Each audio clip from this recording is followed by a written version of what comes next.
Welcome student, स्वागत है आपका सेंटेक्स इंग्लिश क्लासेस में। स्टूडेंट्स, आज का टॉपिक बहुत ही इंपॉर्टेंट है। सेंटेंस को बनाने से पहले सूत्र के जरिए, रूल के जरिए हम क्या है सीखते हैं, ताकि सेंटेंस हमारे क्या गलत ना हो, एक एक वाक्य सही हो। क्योंकि इंग्लिश का सही होना उतना ज़रूरी है जितना हिंदी का सेंटेंस, हिंदी का वाक्य भी सही होना है। क्योंकि आपकी अंग्रेजी तभी सही होगा जब आपके हिंदी सेंटेंस सही हो। तो ऐसा ही कुछ टॉपिक में लाया हूँ स्टूडेंट, आप देख रहे हैं स्क्रीन पर। बोर्ड एग्जाम 2027 के लिए क्लास 10th 12th इंग्लिश, ये जीरो टू हीरो टॉपिक ऐसा है। Imperative sentence, imperative topic, imperative sentence का मतलब क्या सब बताऊंगा। ये ग्रामर है और ये वन शॉट वीडियो में सीधा आपके दिमाग में भेजा में उतर जाएगा, ऐसा कोई ठीक इसमें कोई कमियां नहीं है। इम्परेटिव सेंटेंस का मतलब होता है आदेशात्मक वाक्य। ये टॉपिक ऐसा है कि वाक्य में आपको आदेश, सलाह, सुझाव, हर प्रकार का सेंटेंस मिलेगा। छोटी छोटी चीज़ों को, जैसे हम छोटी छोटी चीज़ों को हम बोलने में हिचकिचाते हैं ना, ये सारा टॉपिक इसमें आएगा। ठीक है, तो मोस्ट इंपॉर्टेंट स्टूडेंट्स, तो देखिए स्क्रीनशॉट लेते रहिए। उम्मीद करता हूँ कि आपकी पढ़ाई अच्छी होगी, स्वस्थ होगी, आप अच्छे होंगे। ठीक है, बहुत मेहनत कीजिए सभी। मेहनत करेंगे तभी कुछ हो पाएगा जीवन में। ठीक है, और बोर्ड की परीक्षा है, दिन ब दिन ध्यान देना काफ़ी जटिल होती हुई जा रही है। आप चाहे यूपी बोर्ड से हो, चाहे एमपी बोर्ड से हो, चाहे उत्तराखंड बोर्ड से, किसी बोर्ड से हो। ठीक है स्टूडेंट्स, आप स्क्रीन पर देख सकते हैं 10th 12th के लिए। हालांकि जो स्टूडेंट कोई 9th 11th देख रहे हैं तो उनके लिए भी important, because grammar is important for each and every classes. तो इम्परेटिव सेंटेंस है ये। ठीक है, इम्परेटिव सेंटेंस को कैसे क्या करेंगे, ठीक सब कुछ मैंने बता ही दिया। एक बार और बताऊंगा इसमें वो क्या क्या चीज़ें हैं। You will get each and everything by me. ठीक है, सेंटेंस, और कोशिश कीजिए कि बेसिक से बेसिक आपका टॉपिक आपको क्या करे, आपको याद आता रहे।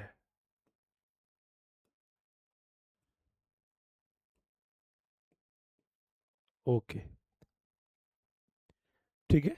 तो आप इम्परेटिव सेंटेंस आगे जानते कि क्या है। तो क्या है, पहचान, आज्ञा, सलाह, सुझाव, इस प्रकार के वाक्य का भाव पाया जाएगा। क्या जाएगा, आज्ञा का भाव, सलाह का भाव, सुझाव का भाव। कहते नहीं, गो देयर, वहां जाओ, उसकी मदद करो, ठीक है, या प्रतिदिन पढ़ाई करो, इस टाइप का सेंटेंस। तो इसमें कुछ खूबियां है। तो कह रहा है इस प्रकार के वाक्य में, सेंटेंस के शुरू में जो हमारा सब्जेक्ट कर्ता यू होता है वो छुपा रहता है। जैसे हम कहते हैं नहीं, खड़े हो जाओ, वहां जाओ, कि हम तुम शब्द का प्रयोग कर रहे हैं, यू शब्द का प्रयोग कर रहे नहीं कर रहे, क्योंकि व्यक्ति हमारा सामने होता है। तो इस कंडीशन पर यू क्या छिपा रहता है। क्लियर, ठीक है। तो ये मोस्ट इंपॉर्टेंट स्टूडेंट्स। अब आता है कि एक रूल के हिसाब से हम करेंगे ताकि हमारा सेंटेंस कंप्लीटली क्या हो, ठीक है, आसान भाषा में हम कर सकेंगे। ओके, तो यहाँ पर रूल में क्या है, यदि वाक्य में सकारात्मक रूप से कोई आज्ञा, सलाह, सुझाव आदि का भाव पाया जाता हो तो शुरू में भीमन लगाते। क्या लगाते, शुरू में भीमन लगाते। जैसे अफर्मेटिव में सूत्र है, तो सूत्र के हिसाब से हम करेंगे तो कोई गलत नहीं जाएगा। सूत्र में क्या है, बराबर V1 ऑब्जेक्ट EW। अब बात है कि यहाँ पर सब्जेक्ट कहाँ है, तो ध्यान देना ये बिना सब्जेक्ट के वाक्य है। अब तक हमने क्या पढ़ाई किया, सब्जेक्ट वाला। अब क्या इसमें बिना सब्जेक्ट में, इसमें डायरेक्ट वर्ब से स्टार्ट होगा, वर्ब से। आप समझ सकते हैं, ठीक है। जिसे कहते हैं बिना सिर वाले इंसान। तो टॉपिक कुछ ऐसा ही है, लेकिन मोस्ट इंपॉर्टेंट है। ठीक है, तो यहाँ पर आप देखिए इसमें हम सूत्र के हिसाब से करेंगे। वाक्य में पहचानना पड़ेगा सलाह, सुझाव, आज्ञा। एक पुस्तक प्रतिदिन याद करो। तो ये इस वाक्य को ध्यान देना, इस वाक्य को प्रतिदिन याद करो, ये सलाह भी है, सुझाव भी है। अपने स्थान पर खड़े हो जाओ, ये आदेश है। मेरे लिए एक गिलास पानी लाओ, तो ये क्या आदेश है। तो बनाते हैं एक, क्या है, एक पुस्तक प्रतिदिन याद करो, एक पुस्तक प्रतिदिन याद करो। Learn a book every day.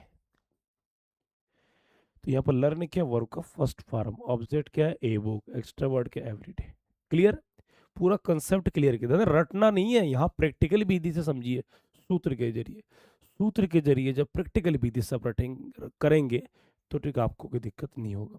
अगला कि अपने स्थान पर खड़े हो जाओ। खड़े हो जाओ, तो खड़े होने का अंग्रेजी क्या होता है, वर्ब है। वर्ब क्या है, वाक्य में ढूंढना पड़ेगा कि वर्ब क्या है, काम क्या है। तो क्या है, खड़े होना। तो stand, stand up, up means ऊपर की ओर, स्टैंड अप, खड़े हो जाओ। Stand up at your place. Place या सीट आप कुछ भी कह सकते हैं। कक्षा में हो तो सीट, कहीं पर हो तो अपने स्थान। ठीक है, कोई डाउट? देख लीजिए। मेरे लिए एक गिलास पानी लाओ, तो लाना का अंग्रेजी क्या होता है? Bring. Bring a glass of water for me. तो ब्रिंग मीन्स लाना। ठीक है, ये क्या है? ब्रिंग मीन्स लाना। सब्जेक्ट क्या है इसमें? सॉरी, ऑब्जेक्ट क्या है? एक गिलास ऑफ वाटर, और फॉर में एक्स्ट्रा वर्ड है। स्क्रीनशॉट ले लीजिए। कहीं पर कोई डाउट हो you can ask me without any hesitations. ठीक। तो रूल सूत्र के हिसाब से वाक्य करेंगे तो आपको पूरी तरह समझ में आएगा। दुनिया में ऐसा कोई चीज ही नहीं है जो आपको समझ में नहीं आएगा, लेकिन उस विधि सही होना चाहिए। ठीक है, ओके, आगे हम बात करते हैं। नेक्स्ट रूल नंबर है, यदि वाक्य में नकारात्मक भाव जैसे ना या मत शब्द हो तो शुरू में डू नॉट या डोंट लगाते हैं। और उसमें क्या, वहां जाओ पानी ले आओ, उसमें क्या, वहां मत जाओ पानी मत लाओ, ना लाओ, इस टाइप से। वही सेंटेंस अब क्या होगा? नेगेटिव के भाव में। तो सूत्र क्या है? डू नॉट या don't plus V one object E W. शुरू में डू नॉट या डोंट का यूज पहले हुआ है, और ये क्या, नेगेटिव को दर्शाता है। क्या दर्शाता है ये? नेगेटिव। उसे यहाँ मत बुलाओ, उसे यहाँ, ये वाला होगा, उसे यहाँ मत बुलाओ। तो मत बुलाओ के पहले क्या होगा? डू नॉट या डोंट। डू नॉट बुलाना का कॉल, डू नॉट कॉल। यहाँ पर उसे है, सामने पुरुष होगा तो हिम, महिला होगा तो हर। तो डू नॉट कॉल, एक वर्ड यहाँ पर छूट गया है। ठीक है, हेयर का प्रयोग हम लास्ट में लगा सकते हैं। कहाँ लगा सकते हैं? लास्ट में। तो डू नॉट कॉल हिम या हर हेयर। मेरा सामान मत छुओ, मत छुओ। तो डू नॉट टच माई। अब यहाँ पर सामान, सामान का मतलब क्या होता है? लगेज या थिंग्स। तो do not touch my things का भी प्रयोग कर सकते हैं, या लगेज।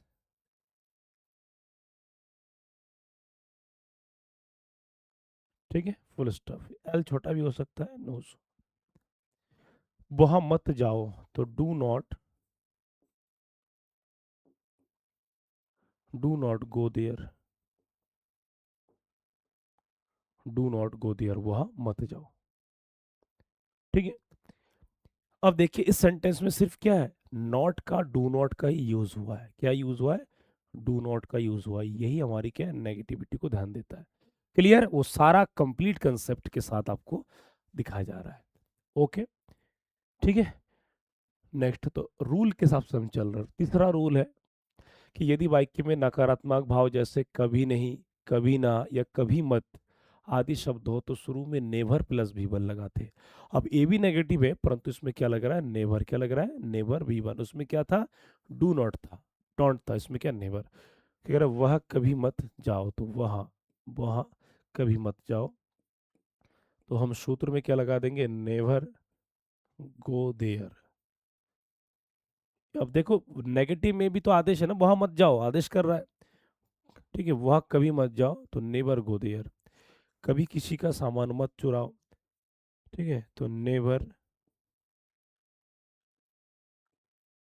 Never steel. स्टील माना चोरी करना या चुराना। Never steel anyone's things. Things, कि कभी किसी का सामान मत चुराओ। ठीक है, तो बहुत सारी चीज़ होता है कि नेवर टच मी, मुझे कभी मत छुओ, या नेवर गिव योर पेन, अपना कलम कभी मत दो। मतलब हम जितना प्रैक्टिस करेंगे उतनी आपकी अंग्रेजी बेस्ट होगा। ठीक है स्टूडेंट्स? ठीक है। और इंग्लिश एक ऐसा विषय, इंग्लिश इज कॉल्ड आलू। आलू एक ऐसा विषय है ये इंग्लिश, कि हर विषय के लिए ज़रूरी है। यदि आप अंग्रेजी को एक तरफा कर रहे हो, इग्नोर कर रहे हो, तो आप मुसीबत में पड़ सकते हैं। ठीक है, नेक्स्ट पॉइंट है रूल नंबर 4, यदि वाक्य में अनुमति लेना, विनती करना, प्रार्थना आदि का भाव, ठीक है, जैसे ने दो, जैसे क्या है आपका, ने दो या ने दो या ने दीजिए शब्द ही हो तो शुरू में लेट प्लस ऑब्जेक्टिव केस लगाते। लेट के साथ ऑब्जेक्टिव केस। जैसे सूत्र में लेट के साथ objective case plus V one. Objective case क्या है? जैसे ही का, हिम, शी का, हर। ठीक है, इट का इट, दे का दैम, इस तरीके से लगेगा। हाँ, यदि उसमें किसी का नाम आ गया तो नाम का जैसे का तैसा रहेगा। जैसे मुझे जाने दीजिए, तो इसमें ध्यान देना अनुमति, मुझे जाने दीजिए अनुमति का भाव है। इसमें क्या परमिशन का भाव है? किसमें? इसमें परमिशन का भाव है, अनुमति का। उसे यहाँ काम करने दो, तो एक प्रकार का ध्यान देना, उसे काम करने दो मैंने विनती करा, अरे सर उसको काम करने दीजिए। रिक्वेस्ट का भाव आ गया भाव। तो मुझे जाने दीजिए, लेट मी गो। तो यहाँ पर ये जो ध्यान देना सूत्र में लेट यूज हुआ है, मी क्या है ध्यान देना, मी क्या है? मी जो है आई का ऑब्जेक्टिव केस क्या है? मी। तो इस तरीके से क्लियर। तो लेट के साथ क्या लगेगा यहाँ पर? मी। तो लेट मी गो, मुझे जाने दीजिए। ठीक है, उसे यहाँ काम करने दो या करने दीजिए। तो लेट हिम, पुरुष होगा तो हिम, अन्यथा गर्ल्स होगी तो हर। तो let him do this work. ठीक, कोई दिक्कत? बहुत सारे बात हम कर सकते हैं कि let me read this letter, कि मुझे पत्र पढ़ने दो, ये लेट मी एक्सप्लेन, मुझे बोलने दो, लेट मी स्पीक, मुझे बोलने दो, या let me why this product, कि मुझे यहाँ सामान खरीदने दो। इस तरीके से कुछ भी कर सकते हैं। या लेट सुमित को, सुमित को जाने दो। लेट मोहन स्लीप, सुमित सोहन को सोने दो। We can use different type of sentence by using let. Let का प्रयोग करके हम अलग अलग वीडियो से वाक्य बना सकते हैं। ठीक है, क्लियर? स्क्रीनशॉट ले लीजिए स्टूडेंट्स, स्क्रीनशॉट ले लीजिए। नेक्स्ट है, अगला है, यदि वाक्य में विनम्रता, प्रार्थना, निवेदन तथा अनुरोध का भाव नकारात्मक में हो तो शुरू में डू नॉट प्लस लेट लगाते हैं। अब ये लेट का प्रयोग तो किया था, अब क्या है नेगेटिव में? क्या है नेगेटिव में? तो क्या रहा है? डू नॉट लेट, मतलब सेम वही है, केवल क्या लगेगा? Do not. जैसे उसे जाने मत दो, मुझे काम करने मत दो, उसे यहाँ बैठने मत दो, इस टाइप का सेंटेंस। तो इसके हिसाब से करेंगे, उसे जाने मत दो, तो क्या लगेगा इसमें? Do not let him go. Do not let him go, उसे जाने मत दो। मोहन को यहाँ कार्य करने मत दीजिए, तो do not do not let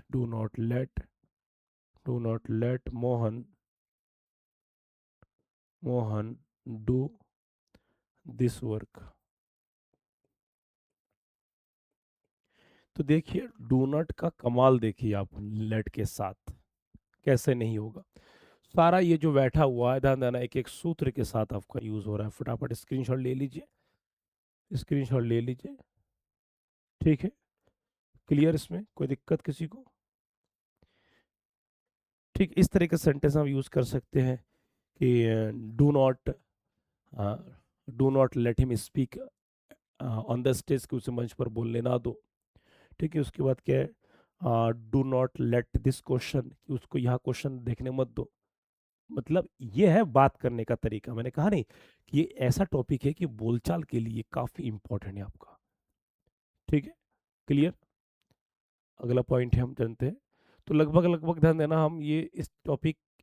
ठीक है, अगला रूल नंबर 6 है, खैर यदि वाक्य में बहुवचन का भाव अर्थात समूह की भावना, फीलिंग्स ऑफ ग्रुप हो तो शुरू में लेट के साथ अस प्लस भी वन लगाते हैं।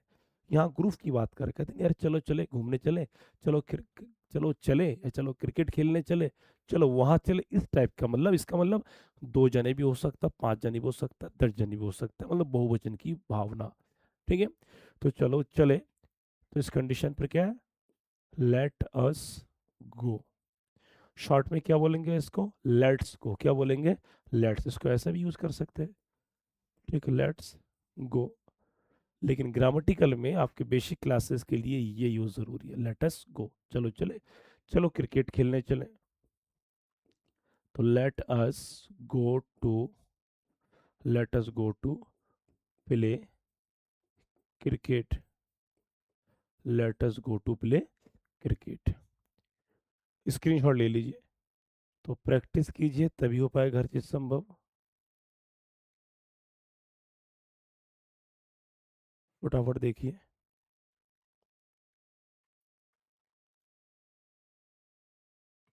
फटाफट देखिए सभी। और किसी को कोई डाउट हो कहीं पर भी पॉइंट?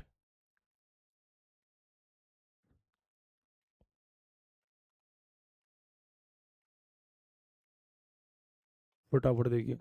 तो इस टाइप से कह सकते हैं कि लेट्स गो टू इंजॉय, या लेट्स गो टू स्विम, या लेट्स गो टू राइड ना। हम किसी भी सेंटेंस को बना सकते हैं, बट कैसे? रूल और फॉर्मूला के साथ। रूल और फॉर्मूला के साथ।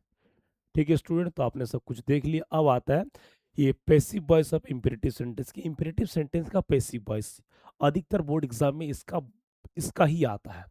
तो बोर्ड एग्जाम के दृष्टिकोण से मोस्ट मोस्ट इंपॉर्टेंट स्टूडेंट्स इस चीज़ का ध्यान रहे। आपके बोर्ड एग्जाम 2027 के लिए, 2027 के लिए इसको दिमाग में बैठा लीजिए, मोस्ट इंपॉर्टेंट। इसमें से आप अपना 2 अंक पक्का कर लीजिए, आप किसी भी बोर्ड से हो। क्लियर? तो passive voice of imperative sentence तो कह रहा है यदि एक्टिव वॉइस में आदेश का भाव हो तो पैसिव वॉइस बनाते समय let plus object plus be plus भी3 लगाते, वाक्य में आदेश का भाव हो। अब इसका सूत्र बनाएंगे, क्या बनाएंगे? एक्टिव वॉइस में एफ बराबर V1 ऑब्जेक्ट ई डब्ल्यू, तो पैसिव वॉइस में क्या होगा? एफ बराबर let plus object B V3 E W. इस सूत्र कैसे बनाएंगे? ओपन द डोर, दरवाजा खोलो आदेश। तो क्या लेट का प्रयोग करके दरवाजा खोल लिया, क्या दरवाजा खोलने दिया जाए।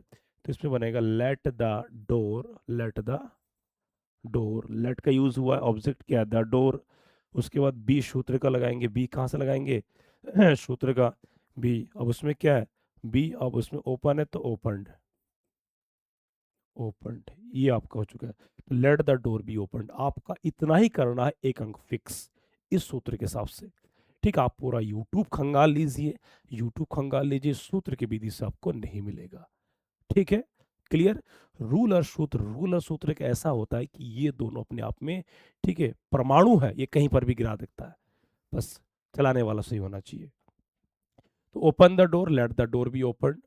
ठीक है? लर्न दिस पोएम केयरफुली, इस कविता को सावधानी पूर्वक याद करो। तो इसमें होगा लेट का यूज कर, तो ये लेट दिस पोएम, हमारा ऑब्जेक्ट क्या? वाक्य में ऑब्जेक्ट ढूंढने की चाहत होनी चाहिए। इसमें क्या है? जैसे द डोर, तो let this poem, let this poem सूत्र में बी लगाना है। तो let this poem B learned, learned carefully, carefully. अब देखिए एक्स्ट्रा वर्ड भी केयरफुली आ गया, एकदम सेम, लेट के बाद दिस पोएम के बाद बी। ठीक है? मतलब आपको स्पेशली यहाँ पर सूत्र को फॉलो करना है। किसको फॉलो करना है? सूत्र को फॉलो करना है। ठीक है, स्क्रीनशॉट ले लीजिए। ठीक, मोस्ट मोस्ट इंपॉर्टेंट। तो ये आपके रूल 1 के हिसाब से रहा है। अब आता है नेक्स्ट रूल नंबर 2। तो क्या, यदि वाक्य में अनुरोध का भाव हो तो पी पैसिव वॉइस बनाते समय you are requested to plus V1। मतलब यदि वाक्य में ध्यान देना, यहाँ पर क्या है? रिक्वेस्ट का भाव, अनुरोध के भाव पर हो तो क्या यू आर रिक्वेस्टेड। ठीक है? इससे पहले जो हमने लेट प्लस बी बनाए थे उसमें यू आर ऑर्डर टू का भी प्रयोग कर सकते हो, उसको भी दिखाऊंगा। तो इसको बनाते हैं इसके हिसाब से। ठीक है?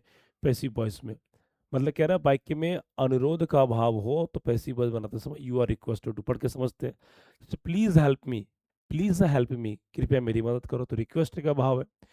मतलब इसको हम एक चीज बना सकते हैं कि यदि एक्टिव वॉइस में प्लीज या काइंडली का हो, प्लीज या काइंडली हो, तो सीधा क्या लगेगा? यू आर रिक्वेस्टेड का प्रयोग करेंगे। सिंपल सी लॉजिक है ये। तो प्लीज हेल्प मी, इसका मतलब आपसे, आपसे क्या किया जा रहा है? आपसे रिक्वेस्ट किया जा रहा है। क्या किया जा रहा है? रिक्वेस्ट किया जा रहा है। तो सूत्र में क्या बनाएंगे? यू आर रिक्वेस्टेड लगा देंगे। तो you are requested, you are requested to help me, you are requested to help to V1। तो you are requested to help me. ठीक है? कि आपसे अनुरोध किया जाता है कि मुझे मदद करने की। ठीक है? नेक्स्ट है आपका अगला। तो ध्यान देना, सेंटेंस आप ग्रामर स्ट्रांग कीजिए, आपका बहुत मजेदार आएगा। कोई बच्चा कह नहीं सकता कि मैं कमजोर, कमजोर वही बोलेगा जो पढ़ना नहीं चाह रहा या जो नहीं पढ़ेगा, डूबेगा उसका।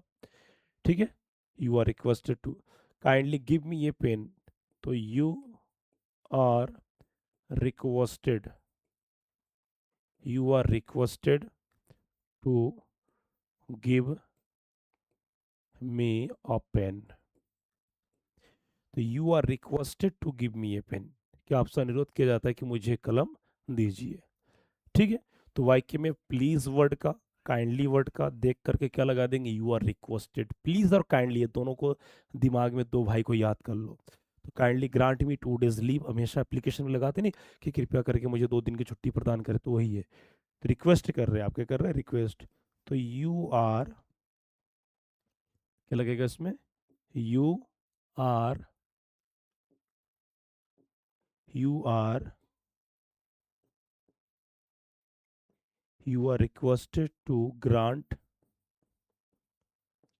you are requested to grant me 2 days leave. You are requested to grant me 2 days leave. Screenshot ले लीजिए।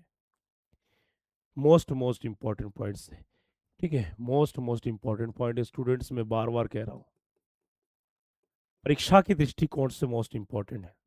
ठीक है, यूपी बोर्ड के सातों सेट्स में आपको ये दिखाई पड़ेगा, डेफिनेटली दिखाई पड़ेगा।